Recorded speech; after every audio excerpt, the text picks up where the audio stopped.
Bismillahirrahmanirrahim. Assalamu alaikum. Hello to all the viewers and the students.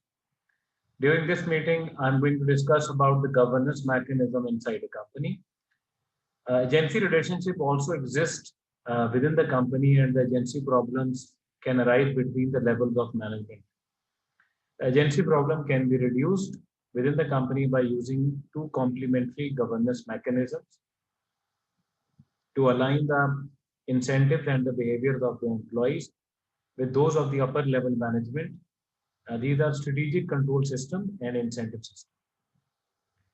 So strategic control systems are the primary governance mechanism established within the company to reduce the scope of the agency problems between levels of management.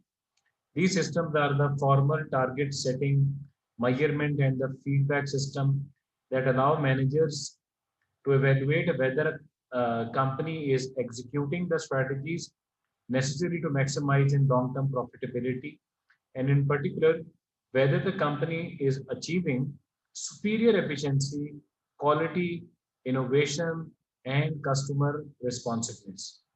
And the purpose of the strategic control system is establish standards and targets against which performance can be measured, create system for measuring and monitoring performance on a regular basis, and then compare actual performance against the established targets, and fourth, evaluate results and take corrective action if necessary. The purpose of this exercise is to have the goal for the management and then evaluate their performance against those performance goals as well.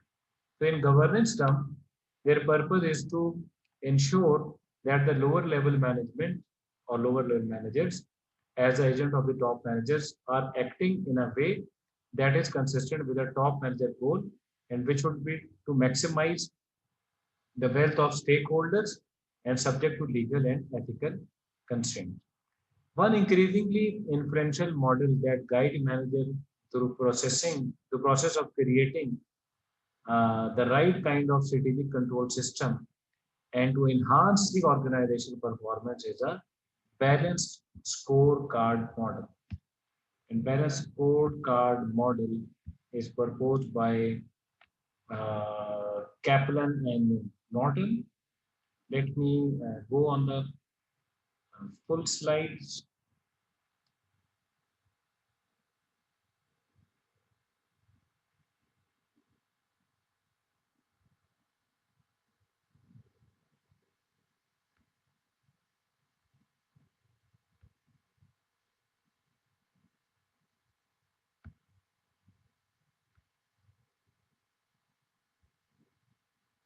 Okay.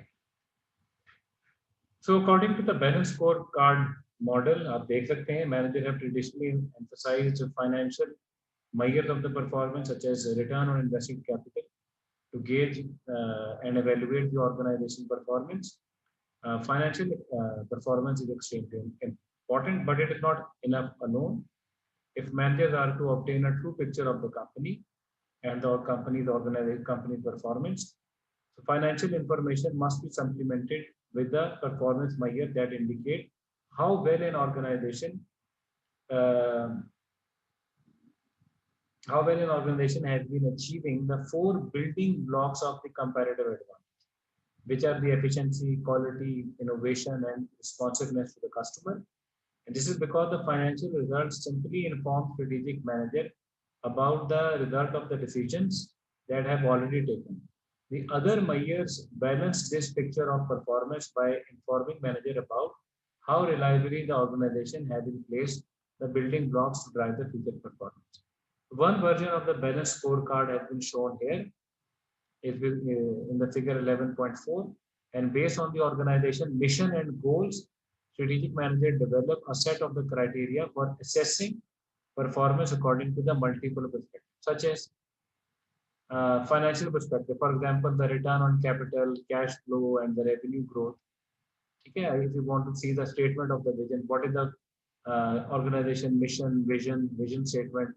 If my vision succeed, how will I differ to my shareholders, to my customer, with my internal management process, or with my ability to innovate and grow? So these are the four ways to measure the organization performance.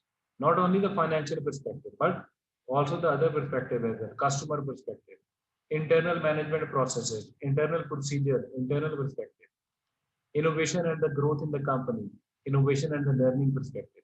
And you are answering each question for all those four perspectives. What are the critical success factors for the financial, for the customer, for the internal perspective? For example, for the customer perspective, how much customers are satisfied, what is the product reliability, what is the delivery on time and the level of the service they receive. And from the internal perspective, for example, efficiency and the timelines they basically follow and the employee satisfaction. And for innovation and the learning, the number of new products introduced and the percentage of the revenue generated from the new products in a defined period and time taken to develop the next generation of the products, new product versus the competition, and the productivity of the R&D department. So the balanced scorecard provide a different, multiple perspective to see the performance of the organization. This is the one way through which there's an internal control system. Balanced scorecards are the internal control system. And these are based on the evaluation of a complete set of the measures in the balanced scorecard. Strategic managers are in a good position to reevaluate the company mission and goals and take corrective action to rectify problems and limit the agency problems or exploit new opportunities by changing the organization strategy and the structure, which is the purpose of the strategic control. Now, the governance, another form of the governance mechanism inside a company is employee incentive, and that motivates a control system alone may be sufficient to align incentive between stakeholders, stockholders, senior management, and the rest of the organization. Alignment between the stockholders and the senior management. The balanced scorecard is going to help you in that. To help do this, positive incentive systems are often put into place to motivate the employee to work toward goal central to maximize the long-term profitability. And this is long been argued by the behavioral scientists that if there is a motivating reward for the employee, so the employees are going to repeat that kind of the behavior. Employee ESOP are one form of the positive incentives as a stock option grants we have discussed earlier. In addition to stock-based compensations, employee compensation can also be tied to the goals that are linked to the attainment of the superior efficiency, quality, innovation, and the customer responsiveness.